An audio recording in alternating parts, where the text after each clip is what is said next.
After an accident, minutes matter. Your words and actions matter even more. You need help, and you need it now. This is David vs. Goliath, brought to you by Dolman Law Group Accident Injury Lawyers, a boutique firm with a reputation for going head-to-head with the insurance company giants and putting people over profits.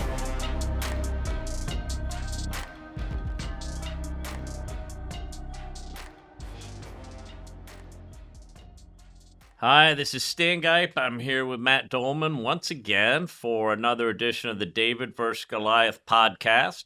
As usual, we try to bring you some unique legal issues, talk about This one things. takes the cake, Stan. Why don't you explain what this one's about? That's what I say. This one's more entertaining than the stuff we usually talk about. And the reason we're doing this podcast is because we actually got into this discussion in the office and said, well, this would make a great episode. So without further ado, this is my law partner, Matt. You all know Matt.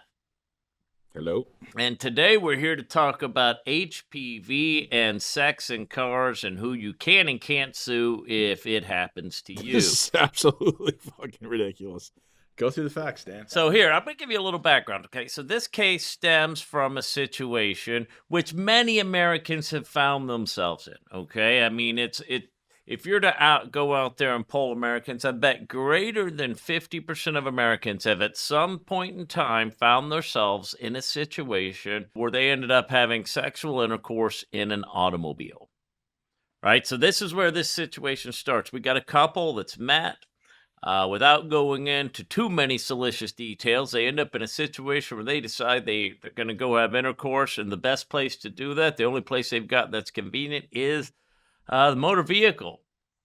And Martin is the name of the guy who owns this motor vehicle, at least allegedly. Martin goes out, has sex with his partner in the motor vehicle, and unbeknownst to the partner, Martin apparently has HPV, genital warts, and HPV can cause all sorts of things. But in this particular case, Martin transmitted the HPV to his sexual partner through sex in the automobile.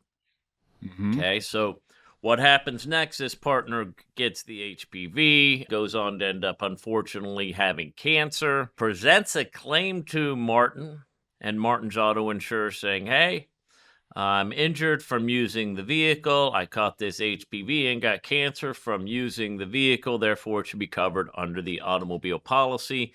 And that's how we start down this slippery slope to where we end up in the 8th District Court of Appeals that we're in right now. Mm-hmm. Yep. Several years later. Go on. So, I'm still listening. Yeah. Okay, so GEICO gets this claim, and the first thing GEICO says is, no way, this is crazy. There's no coverage for this. All right, this is not like what we contemplated when we wrote this policy. We're not paying this claim. So GEICO gives a straight-up denial of coverage, and the two parties go off to handle this up by themselves. They use a method in Kansas, which, I don't want to go too far into this, but this is a Kansas state case. But Kansas has a method when insurance companies deny claims that you can sort of arbitrate against the at-fault party and agree that whatever award you get, you'll look only to the insurance coverage to pay it and not go after the party individually. So Martin and his sexual partner end up entering one of these agreements wherein they go off to arbitrate the claim. Now, GEICO's not there. No one's there presenting a defense to Martin on this claim, so they go to an arbitration. Arbitrator awards a whopping $5.2 million to the lady who got the HPV and ultimately led to cancer. So next thing that happens is the lady who's got this unfortunate cancer from HPV goes to record the judgment. GEICO gets notice and suddenly says, whoa, wait. We do want to be involved in this after all. We want to speak up before this judgment gets entered. We want to intervene. The appellate court or the district court that was handling it, the local state court, said no. The appellate court ultimately let them. Well, they decided the insurance company's favor, saying that it was not the intended use of an automobile. Well, hang on. They said, no, you can't intervene, right? Okay. So, and then appellate court says, lets the GEICO intervene, but by the time they do intervene, the judgment has already been entered. So all of their motions are denied. That it gets appealed to the Supreme Court in Kansas. right? And what happens at that time is what's actually Kansas City, Missouri. I shouldn't say Kansas State. It's a Missouri case, Kansas City. So they appeal to the Missouri Supreme Court, and the Supreme Court overturns the decision about not allowing GEICO to intervene earlier. So it kind of sends it back to a situation where we've still got the $5.2 million arbitration award, but now GEICO gets to speak up before the judgment's entered. At the same time, GEICO has filed what's known as a declaratory judgment action, right? This is a type of lawsuit that gets filed when people want to know the answer to what are the rights or obligations or duties under a policy or contract without actually talking about the damages. So GEICO has filed a case saying, look, there is no coverage. We want a declaration of our rights under this policy, and we want the court to say affirmatively that there's no coverage for this loss. They filed that in federal court. The underlying federal judge agreed with them, and just recently we had the oral arguments before the 8th Circuit Court of Appeals, or 8th District Court of Appeals. And I assume the 8th Circuit's going to agree as well that this does not fit in with the use of an automobile, Stan, but go on. Well, that's it. And really the term, what we got here is we've got policy language that says that the policy covers bodily injuries arising from the use of an automobile. But that's the use of an automobile. That's where they failed before. That's where a judge has already determined that does not fit in with the contemplated use of an automobile. Well, that's what the underlying federal court says. Now it's up on appeals. But, I would point to you, like, if there are things like, all right, let's just say we're on the Family Feud, right? Boom, you got top 10 answers on the board. Things you have done in an automobile, okay? Drive is going to be number 1. Right? Eat maybe number 2. Okay? Once you get past drive and eat, I got a feeling have sex is one of those next 3 answers that's up on that Family Feud board. It's just not contemplated at the time that they made this insurance policy, not by the policy, not even by the policy holder, let alone by the insurer. They're not contemplating the fact that someone's going to get injured having sex in the automobile. But not only just getting injured, they caught HPV, which is a precursor to reproductive cancers. So it's a real slippery slope, not to mention, notwithstanding the fact that we were really to dig into this case, did that actually cause her actual issue? We don't know that. But having said that, that's not a contemplated use of an automobile. No one's contemplating that you're going to use it for that specific reason and get injured. Well, you don't have to. No different than you're expecting a homeless person in the middle of winter to break into your car and use it as a place of, as refuge. I mean, homeless people do sleep in cars during the winter, and I don't know, should they somehow find themselves sick a week from, it takes a week for them to inoculate a virus and they wind up manifesting an illness. Should they blame it on the auto insurance policy and sue you? That just doesn't, it lacks any logical basis. Well, hang on.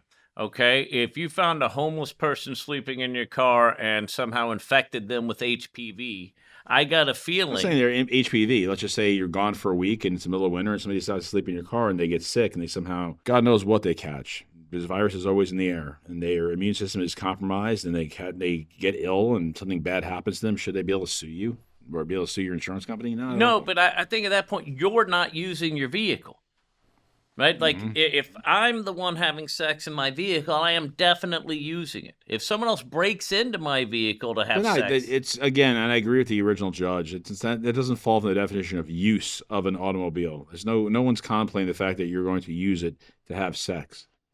There's plenty of things that are covered that people don't contemplate using a vehicle for. And one of the cases that the plaintiffs cite in this particular case is a situation where automobile coverage was granted for people who were out hunting. They would go out, they would go hunting, hop out of their car, go kill some animals, get back in the car, go hunt somewhere else, right? They're getting out of the car to stop. Somebody pulls a shotgun out of the trunk and in the process shoots another individual. That was covered under the car insurance as a use of an automobile. Terrible decision, but yeah, I get it. But maybe one could say that they can contemplate the fact that many cars, you see gun racks on there. There's actual accessories sold for cars to carry that ammunition. There's no accessories sold for cars to go have sex in it, let alone the fact that you catch some potential venereal disease that then was a precursor to cancer cells growing in your body. This is such a slippery slope, and it's just not a tenable argument. Hey, I've never searched for a gun rack nor a sexual toy for the car, but I bet you if I go out there on Google, I can find both. I'm sure. I don't think it's as mainstream though. I think when you travel the highways, you're going to see a lot of individuals who, part of the hunting culture, especially in Middle America, you'll see people with gun racks. You're generally not seeing people with accessories meant to have sex in a car. I don't know. I bet you there are a number of accessories that like have that little outlet to plug into your car lighter, like the 12-volt adapter. So How would you know this? Why do you know these things? I don't, but I'm betting. I'm saying if we Google, I bet you there are a number of different accessories. I mean, hey, every teenage boy, like it was one of the first things they thought about when they got a car. Whether it's your rite of passage to go have sex in an automobile makes you a man, that's a whole different story, nor do I think it is. But yes, most individuals we know have had sex or had some type of sexual encounter in a car. Whether it was a fucking hand job or they had sex, it doesn't really matter. That's not contemplated at the time of insurance coverage.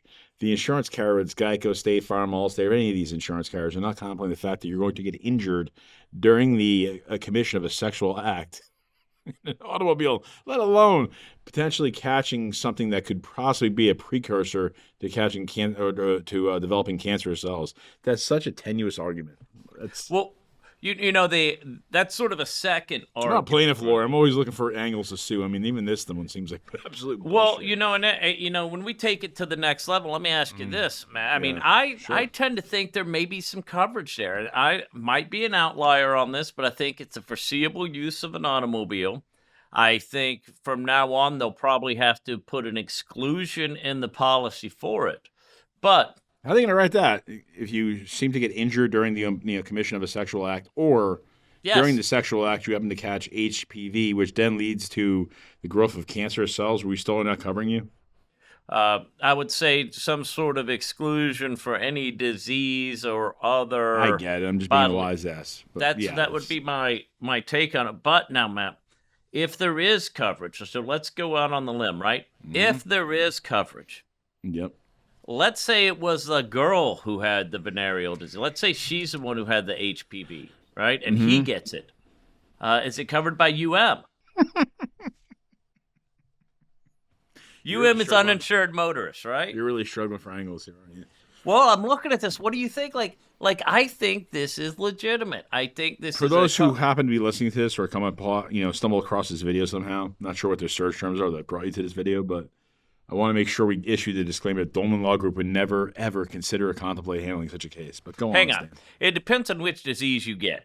If you got like a strong HIV case against someone with good coverage, I would take that. Can we rephrase? New disclaimer. I won't handle that case. You can head up that department. Now, I will tell you. You could die in that mountain, Stan. Well, and not only that, I've said this before. Okay, transmission of a sexual disease, it's a case. It's a straight-up negligence case against a person transmitting the disease, right? I mean, that's just failing to tell those. If they knew. Or had reason to know. Sure. Right, and if there's disclosure and you say, hey, I've got HPV, you tell them before sex you're off the hook. But if you knew or should have known you have this disease, you transmit it to someone, I mean, that's a cause of action. Okay, so let's just work our way through this, though. Let's ferret this one out. So, assuming, arguendo, that a court does find that there's insurance coverage available in this case, then it gets kicked back down to the trial court, who's the jury's going to be the finder of fact, judge, finder of law, to determine what? That actual sexual occurrence is what caused her HPV, which then in turn caused her to grow cancerous cells. Like, I think to go through her entire sexual history, is that the only person she slept with within a close proximity, or could she have slept with somebody else that day? And, where are we going with this case? Well, there you go. That's proving up causation. And I don't know exactly the details of how you prove up causation on all these, but I know with certain sexual diseases or venereal diseases, there are strains where they can say, hey, this disease came from this one, or you caught it from this person. But these are claims, right? I mean, if you were to get HIV from someone, if you're to get, a sexual disease that's really, debilitating or life-altering, you actually have a claim against the person who gave it to you if it was a negligent transmission of the disease. The real question is, does the auto insurance cover it? And I don't think we can answer definitively till we see what the Court of Appeal says. And if you look at the questions by the judge, right, Straight up, is it foreseeable that a foreseeable use of an automobile to have sex? And I think yes. I think it's foreseeable. I think it's much more foreseeable than some of the other instances where there are coverage for injuries related to an automobile. What are the other examples besides this one random obscure hunting case? Was that out of Kansas also, or was that out of Missouri rather? I think that was out of Missouri. I read it in the plaintiff's brief. I can't tell you exactly where it came out of, to tell you the truth. But there are plenty, like even if we come down here to Florida, PIP coverage grant stuff.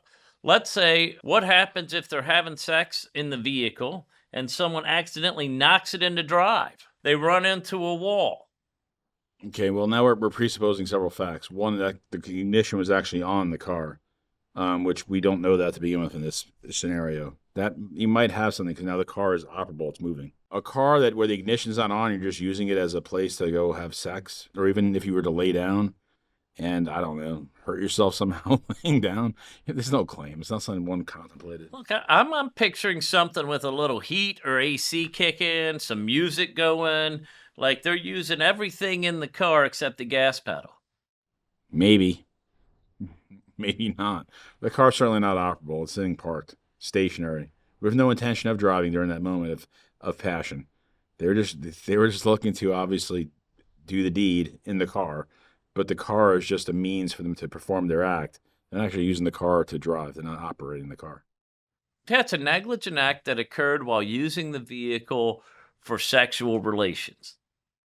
Yeah, but that's where, again, the judge, and that's why the judge, who I say is a hero in this case, Stan, I wish we had a third party on this, to also tell you how crazy, fucking batshit crazy your opinion is. And I love you. You're much smarter than I am, but not in this case. It's a definition of use. It's what would one contemplate that the vehicle is being used for. No one's contemplating that car is going to be used for sex. Could it be? Sure. Could someone sleep in that car during the time, if it's used? Yes, but it's not use of the vehicle. It's not driving the car. That's what insurance policies are for. Well, but I mean, you got lots of things people use cars for other than driving. Well, I mean, I guess most of them do involve driving now that I say that. There's very few other than sex. I mean, you can, but I don't think there's any, I mean, what other exclusions can you think of when someone is using a vehicle and that use causes injury to someone else? I mean, let's just say you keep a box cutter in your trunk and then you just slice your finger. Should you be able to sue your insurance company because you kept a box cutter in your car while the car's stationary? You went to the trunk of your car, you removed it, and you cut yourself? No, but if I threw it on the front seat of my car and it was open and someone sat on it and sliced themselves up, I think yes. What do you think on that one? Might be different. The only difference in the analysis is that someone entered your car with the idea, the belief that they were going to be entering your car to go be part of the use of the car as a passenger, not somebody just opening the trunk with no purpose of starting the car, just removing an object, which in that case is a box cutter. That's the only way I would juxtapose those two factual scenarios. Again, you're stretching and you're searching here for a case that doesn't really. And we're plaintiff lawyers, Stan. We're plaintiff lawyers who start out with a very low threshold of what we will accept and what we will handle. And I always want to believe in my clients, but this case, I just don't see it. I would tell this client to get lost. Well, look, you got to realize too. Okay, they've got a similar argument to us here too, in that in this particular instance, any ambiguity in the policy. So if the policy is in any way against the drafter, sure. Not just against the drafter, construed in favor of coverage.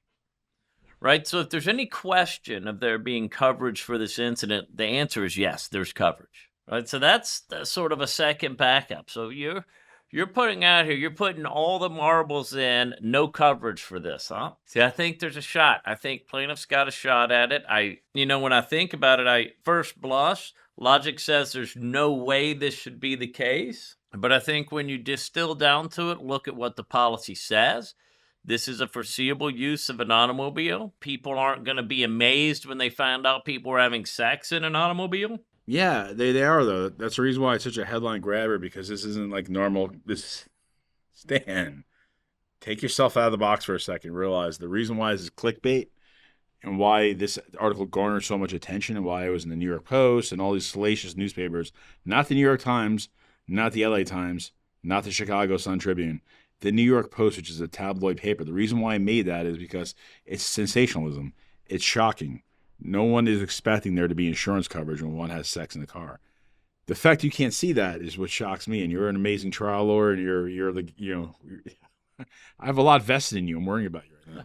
Well, it's not a whether we contemplated this particular instance when we signed the contract. It's whether the language of the contract creates coverage for this uncontemplated circumstance. And I think in this case, with a broad construction, ambiguity construed in favor of insurance, that there's ultimately going to be coverage on this one.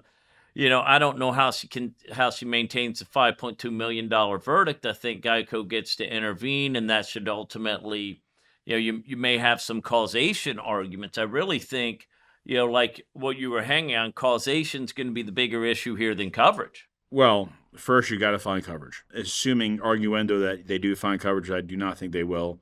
I think that the judge is going to only affirm the prior lower court's decision. But arguendo that they find coverage, yeah, this is a slippery slope factually.